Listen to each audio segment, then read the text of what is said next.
Channel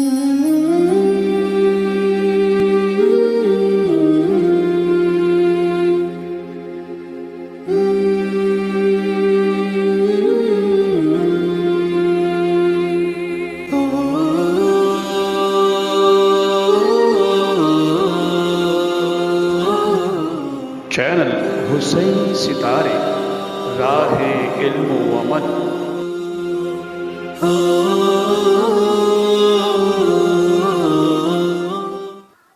A'udhu billahi minash shaitanir rajim.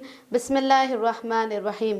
Dear viewers, assalamu alaikum. Hello, namaste. Welcome back to our channel Husaini Sitare. Here is your host Seda Susan Fatima. Hope we all are doing well.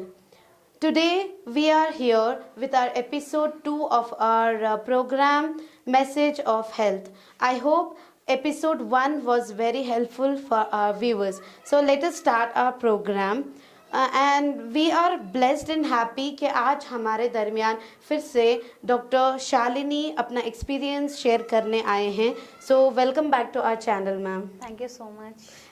So dear viewers, today we are going to discuss about the PCOS, which is very common and very important issue nowadays in women, especially young girls.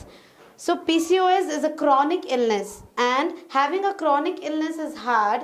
You never know when you'll have a good day, and at any moment your symptoms can flare or side effects from your meds can kick in. So that makes it hard for you to plan things, or even harder to be the life of the party that you want to be. With this, we'll start our today's program. Dear viewers, as you all know, due to this pandemic, staying at home and putting on weight, and most of them are getting PCOS, and this is very common, and the awareness spread is very less. This program is for everybody to get educated about PCOD.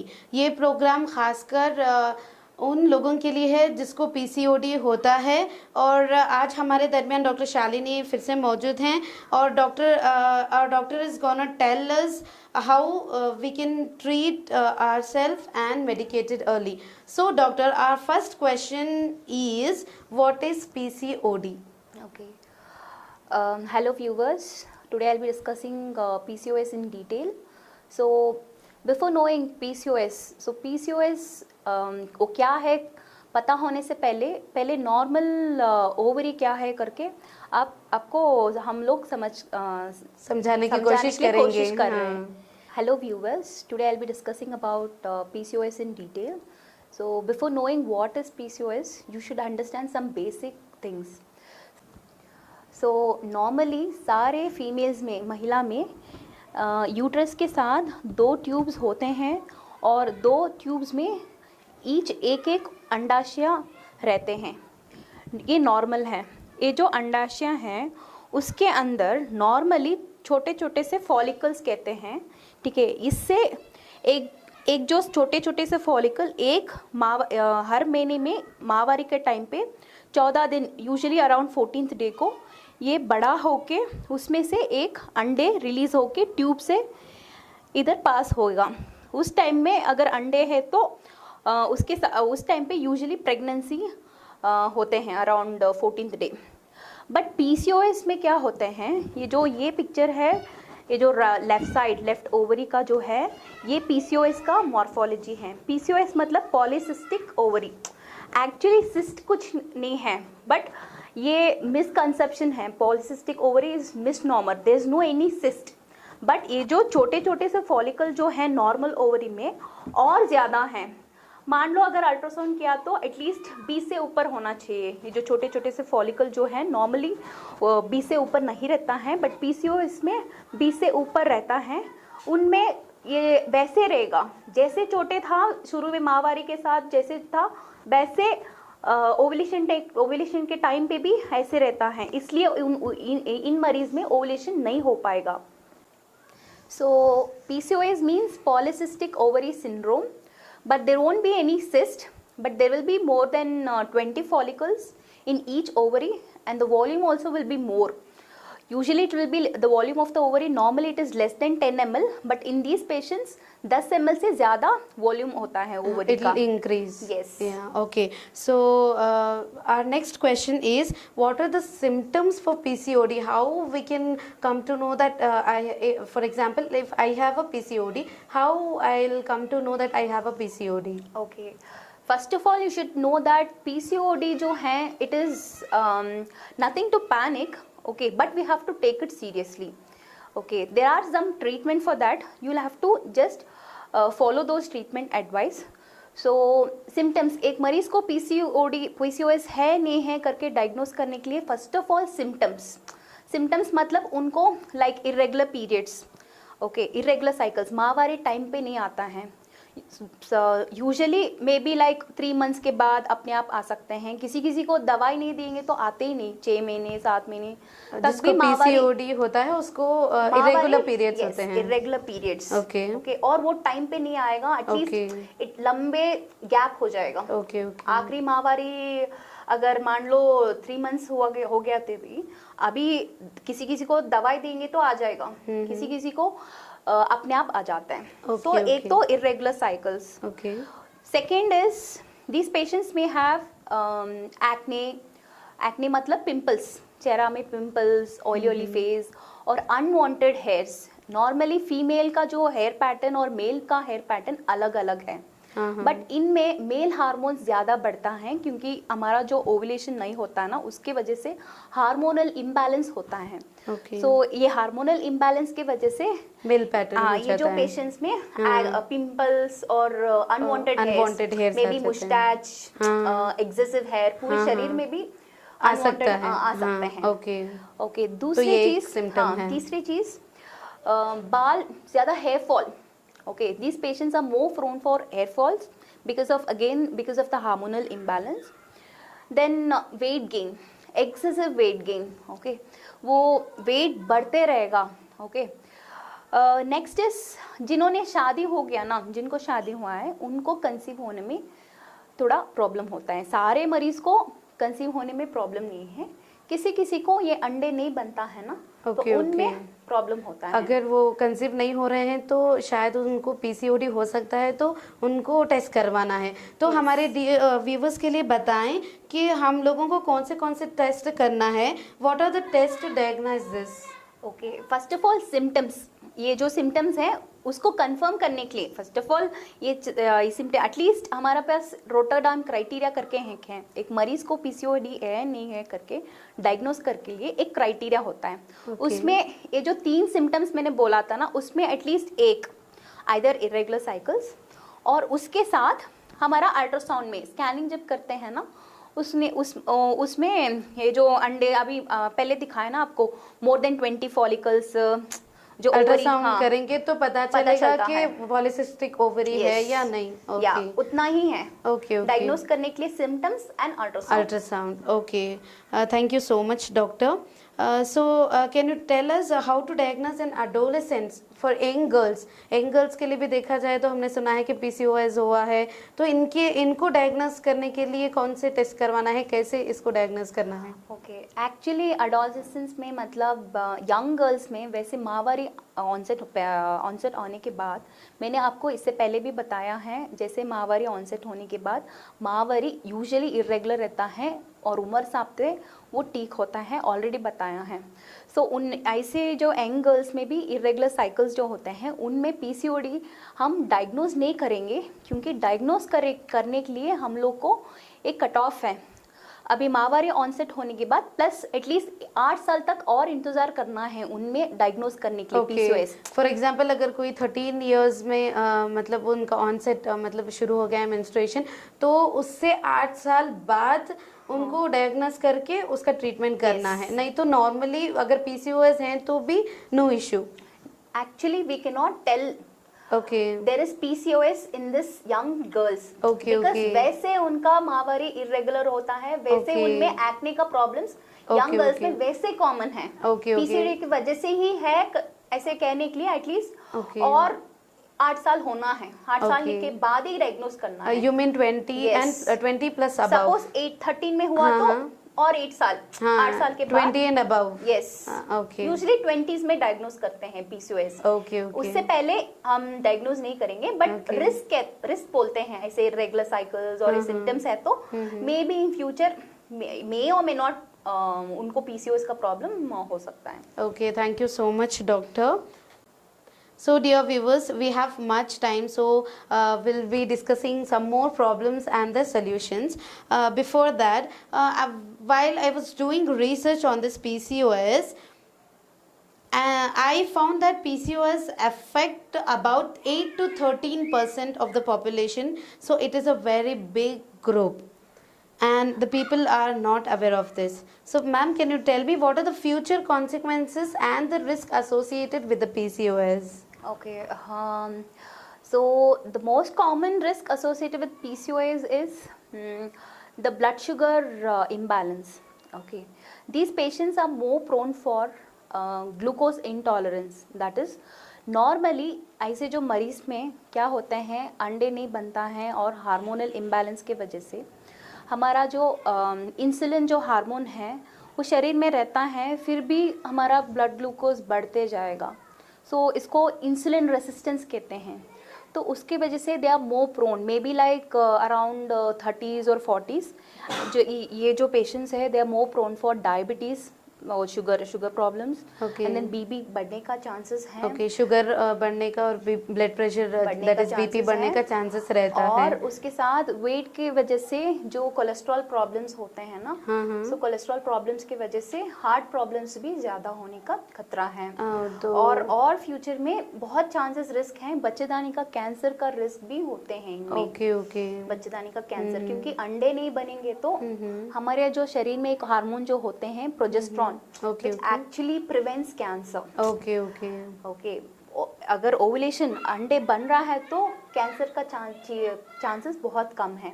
जिनमें अंडे जो नहीं बनता है उनमें जो बच्चेदानी का जो लाइनिंग होता है ना वो शेड नहीं होता है। ये जो पेशेंट्स को माहवारी टाइम पे नहीं आता है, सो बच्चेदानी का अंदर जो लाइनिंग है वो बढ़ते जाएगा। Okay. So it problems create करेगा। So there is some little what evidence of cancer, uterus का cancer, that is we call endometrial cancer. बच्चेदानी का कैंसर का रिस्क भी होते हैं इनमें। तो PCOS is hard to explain. Dear viewers, I am telling you, PCOS is hard to explain to someone who has no clue. It's a daily struggle being in pain or feeling sick on the inside, and while you look fine on the outside. देखा जाए तो क्या होता है doctor, अंदर से उनको sickness रहती है, वो सिक फील करते हैं, लेकिन बाहर से दिखाई नहीं देता, बाहर से वो फिट एंड फाइन दिखते हैं। So moving to our next question, what are the risk associated with PCOS during pregnancy? Pregnancy के दौरान कैसे होता है? अगर PCOS भी हो और प्रेगनेंसी भी हो तो इसका क्या करना है? सो PCOS अगर है तो I told there is difficult to conceive. इसका मतलब ये नहीं है PCOS है तो कंसीव नहीं हो पाएंगे, PCOS के साथ भी कंसीव होने का चांसेस है। Okay. So there is a chance to get conceived if they have PCOS. Yes, they can conceive their own. Only few peoples, few females, they come to the clinic for these infertility problems. Some of the women can conceive if they have PCOS and some of them cannot conceive. हाँ, ये नहीं है PCOS हो गया तो बच्चा ठहरने के लिए मुश्किल हो जाएगा, ऐसे नहीं है। अपने आप भी प्रेगनेंसी होने का चांसेस हैं, बट थोड़ा रिस्क है। रिस्क जो है ऑलरेडी मैंने बताया है, हार्मोनल इम्बैलेंस की वजह से शुगर बढ़ते जाएगा, and these candidates, these patients are more prone for diabetes in pregnancy. And also BP भी इनका थोड़ा हायर साइड में तो बढ़ने का चांसेस होते हैं। क्या इसमें ड्यूरिंग प्रेगनेंसी अगर PCOS होगा तो मिसकैरेज होने के भी चांसेस हैं? Yes, in the first trimester, first 3 months में एविडेंस हमारा जो एक्सपेरिमेंट्स में ऐसे दिखाया गया है वो मिसकैरेजेस का रेट्स भी ज्यादा है। PCOS में PCOS के साथ प्रेगनेंसी। अगर PCOS और प्रेगनेंसी साथ में है तो मिसकैरेज होने की भी चांसेस रहेंगे और डायबिटीज भी उनको होगा। Okay, thank you so much, doctor. So coming to treatment, whether married or unmarried, the treatment will start with diet modification and exercises. उसका मतलब लाइफस्टाइल थोड़ा चेंज करना है। उनका जो डाइट है उसमें उन्होंने only healthy diet, okay okay, only low carbohydrate, like they have oily to, food and yes, junk food इनको अवॉइड करना है, वो अवॉइड ओके करना है, ठीक है. So whatever it is, they have to eat at home foods. Okay okay Okay, no sugars, extra मिर्ची, extra masala, Okay. everything should be avoided. Okay. तो वेट, वजन बढ़ने का जो चीज है they वो have to avoid plan करना their है. diet and they have to Yes. eat healthy food, and Yes. that the food that, which we cook at home, we have to eat that food, not the junk food. Yes, junk Okay. foods. Another thing is they have to eat. They shouldn't skip. ये नहीं है अगर उन्होंने नहीं खाएंगे तो वजन कम हो जाएगा, ऐसे नहीं है, ठीक है. खाना जरूरी यूजुअली है. डॉक्टर देखा जाए तो मैंने देखा है कि सब लोग मतलब डाइट, मतलब हम लोगों के दिमाग में बैठ गया है कि खाना छोड़ देना है. तो जब भी डाइट प्लान करो बोलते हैं ना, तो सब बोलते हैं कि खाना छोड़ देंगे तो वेट कम हो जाएगा. ऐसा नहीं है ना? नो, वो गलत है, वो गलत है. खाना जरूरी खाना है. एक मरीज को इतना कैलोरी रिक्वायरमेंट वो जरूरी है. नहीं खाएंगे तो भी वेट बढ़ता है. ओके. वो लिवर जो माल अब्जॉर्प्शन होके लिवर का जो फैट है वो बढ़ के उनका कोलेस्ट्रॉल लेवल्स भी ज्यादा हो जाएगा. ओके. ठीक है. वेट लॉस में भी कम होगा, बट वो टेम्परेरी है. जैसे वो लोग दोबारा नॉर्मल डाइट स्टार्ट करेंगे वो वजन और बढ़ जाते हैं. Okay okay. सो डाइट होना है, may be roti, chapati, ragi and They have to plan their diet. Yes. Okay. And along with that, they have to take lot of vegetables, okay, and all healthy fruits and all. Okay. So along with that, they have to do exercises. Okay. Exercise का मतलब they have to do walking, brisk walking, at least 1 hour in the morning and 1 hour in the evening. Evening. Okay. They have to sweat out. Okay, Only okay. it works. Okay, weight loss okay. करना है तो दोनों करना है, और उसका effects आने के लिए एटलीस्ट 3 to 6 months रहेगा. Okay, so continuously they have to keep diet planning Yes. and exercises. They have Yeah, to do the उसका exercises effect- to हाँ. lose their weight. ये नहीं है एक दिन करें, एक हफ्ते करें, वेट लॉस थोड़ा भी नहीं हुआ करके they have to not be depressed. Okay, okay. They have to continue Yes, their they have to be exercises. positively taken and keep doing exercises. At least it takes time. It takes Okay. time, but the results are good. Okay, the first thing is every doctors will suggest and they insist on weight loss. Okay. अगर weight loss हुआ तो it is very important that ovulation can happen on its own. Okay. So what is the role of weight loss in PCOS? Okay, as I already told, why weight loss is important is अगर उन्होंने मान लो अगर उनका wait is 70 kilos, उसमें 70 kilos में at least 5 to 10% weight loss हुआ तो like around 5 to 7 kg weight loss हुआ तो ये जो मावरी हैं अपने आप आ जाते टाइम पे. ओके, किसी दवाई का ज़रूरत नहीं है, ठीक है, और उसका इफेक्ट्स लॉन्ग लास्टिंग रहता है. Okay. ठीक है, बट अगर मैंने मेडिकेशंस में स्टार्ट कर दिया तो ये क्या हो जाते हैं, ऑलमोस्ट लाइफ लॉन्ग खाली दवाई से उनका इलाज चलेगा. Okay okay. Okay, thank you doctor. जैसे मैम ने बताया कि हम लोगों को हमारा वेट चेक करते रहना है और डाइट प्लान करना है. दैट इज़ हेल्दी फूड, मतलब जो घर में पका हुआ खाना रहता है उसको खाना है, और बाहर का खाना और ऑयली फूड अवॉइड करना है, और exercises, sweet that is sugar भी अवॉइड करना है, और सबसे ज़्यादा ज़रूरत ये है कि एक्सरसाइज करें. मतलब मैम का बोलने का मतलब ये था कि सिर्फ 1 महीना या 15 दिन एक्सरसाइज किए, डाइट प्लान किए, फिर छोड़ दिए, वेट कम हो गया तो छोड़ दिए, तो फिर से वो शुरू हो जाता है. नहीं मैम, मतलब फिर से weight put on, they put on weight, so they have to continue this process. This weight loss जो है it has to incorporate in their daily activities. जैसे हम रोज़ ब्रश करते हैं, नहाते हैं, तो खाना 3 बार खाते हैं, उसके साथ एक्सरसाइजेस भी जरूरी है. ये कंपलसरी करके वो भी करना है. ये नहीं है जब सोच के करके like 1 week once, it will there will be no any effects from that. हाँ, हम लोग क्या करते हैं, कभी कभार 1 से 2 वीक या कभी कभार 3 वीक तक कंटिन्यूसली एक्सरसाइज करते हैं, फिर छोड़ देते हैं, तो फिर वापस वहीं पे आ जाते हैं. तो हम लोगों को ऐसे नहीं करना है, ये हमारे एक्सरसाइजेस को कंटिन्यू करना है. ओके.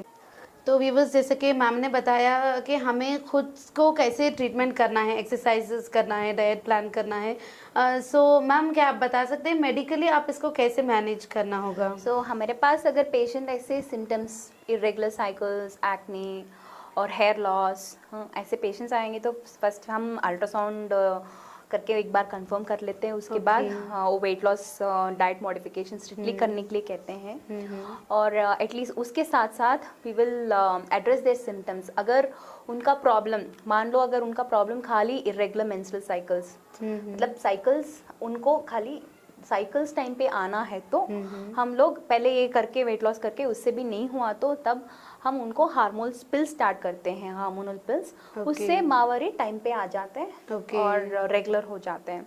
ठीक है, अगर उनका सिम्टम खाली इरेगुलर मेंस्ट्रुअल साइकिल, उससे अगर उनका symptoms is excess hairs, unwanted hairs, ज्यादा बाल हैं और पिंपल्स हैं, सो ये दो मेल हार्मोन का एक्सेस सिम्टम्स का मतलब मेल हार्मोन्स का एक्सेस सिम्टम्स है, तो उसके लिए ट्रीटमेंट अलग होता है। Will come to that question. Yes, okay, so if whether the woman is married और unmarried, you will start the pills for that. या first is the weight loss. बाद अगर वो नहीं हुआ तो then you'll do this test, that is ultrasound, and then you'll be giving pills for that, hormonal pills. Yes. Okay. वो जो hormonal pills is basically to prevent the endometrial cancer, बच्चेदानी को जो कैंसर जो बनने का चीज जो होता है ना, खतरा, उसको ना होने के लिए जो पिल्स हैं वो स्टार्ट करते हैं। उससे माहवारी टाइम पे आ जाते हैं। Okay, thank you so much, ma'am.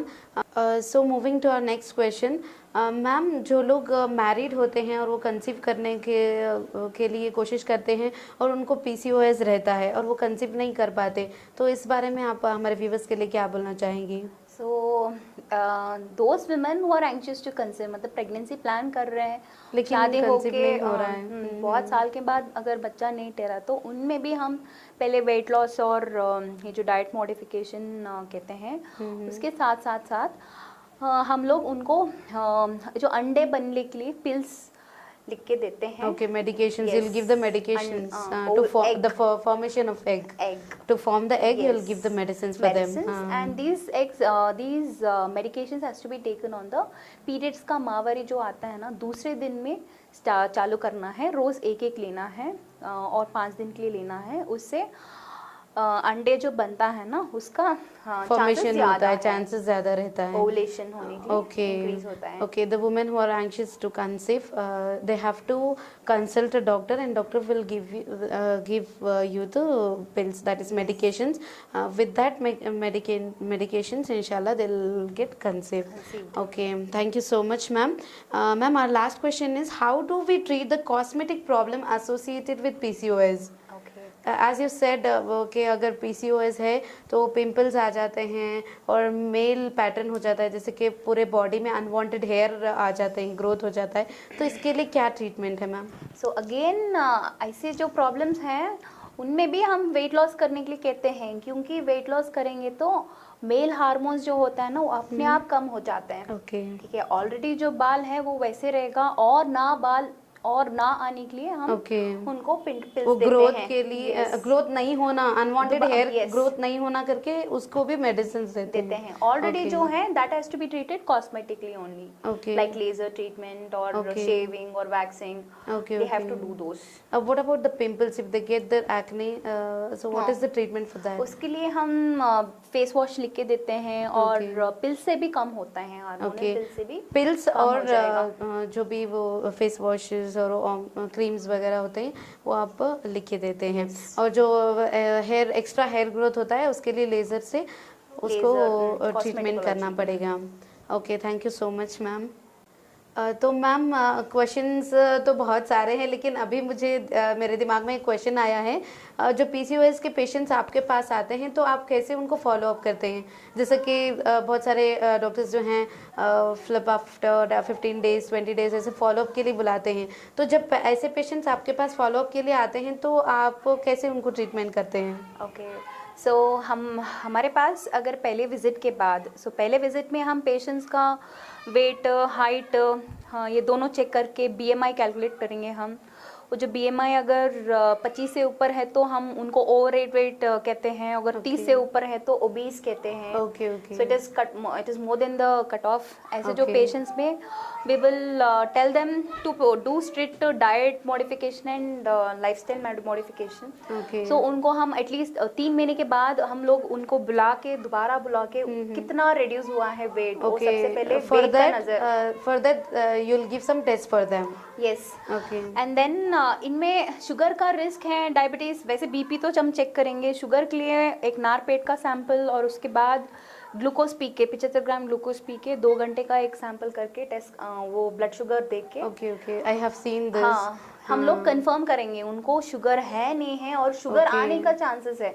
अभी शुगर आया नहीं है, मे बी बॉर्डर लाइन भी हो सकते हैं उनमें। तो ऐसे जो पेशेंट्स हैं we will make them alert. तो उनको हम लोग थोड़ा अलर्ट, मतलब strictly annually 6 monthly, every 6 months sugar, thyroid, blood pressure, weight, ये सारे चेक करना जरूरी होता है। Even fasting cholesterol levels, lipid profile कहते हैं। नार पेट का शुगर के साथ जो कोलेस्ट्रॉल होता है कितना है वो भी आप टेस्ट के जरिए, ब्लड टेस्ट के जरिए ऐसे नहीं है। मोटे पेशेंट्स, पतले पेशेंट्स ऐसे नहीं है।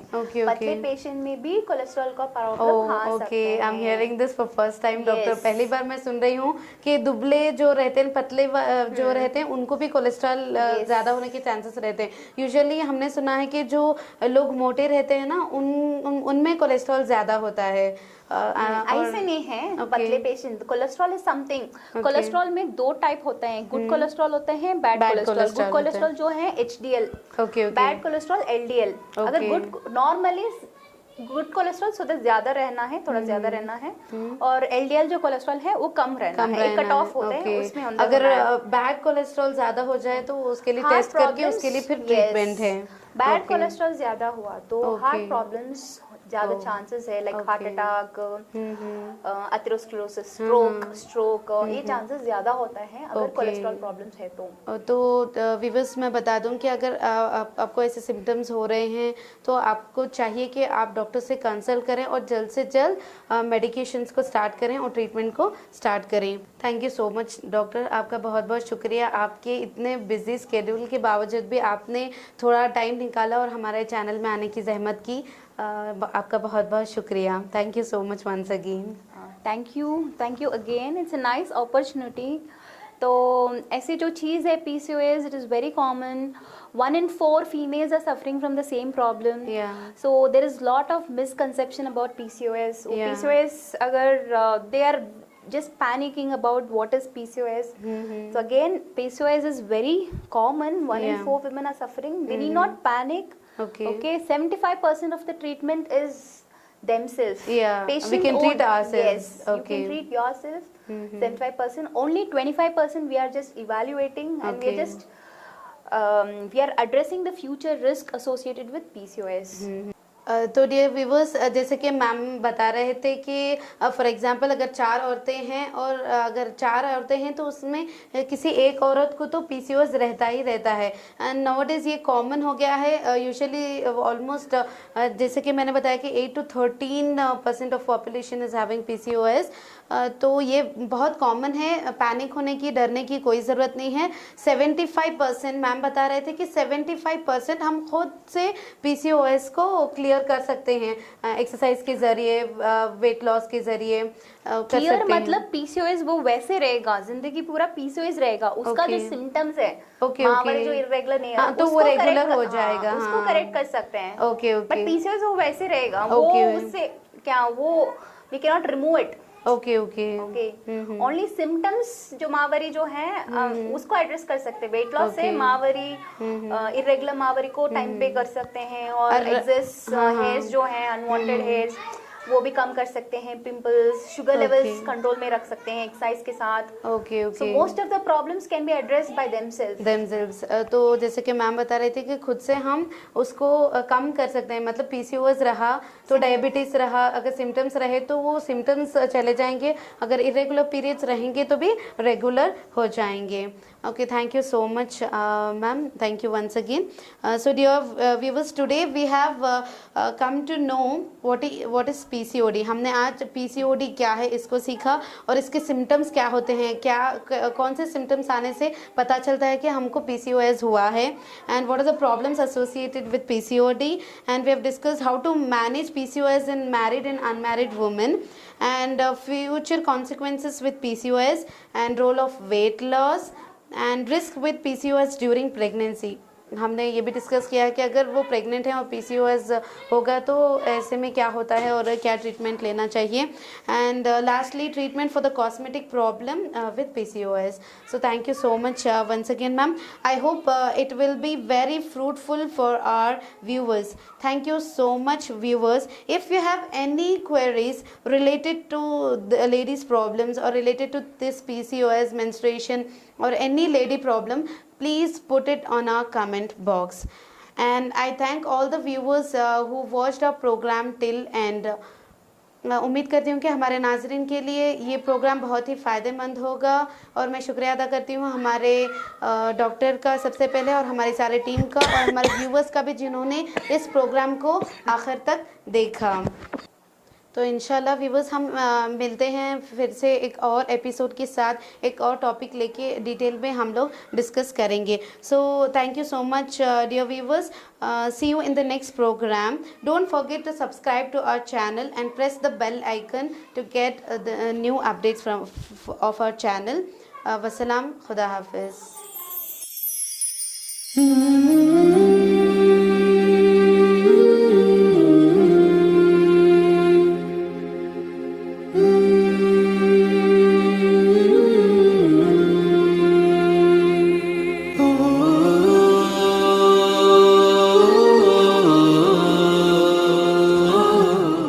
चैनल हुसैन सितारे, राह इल्म व अमल।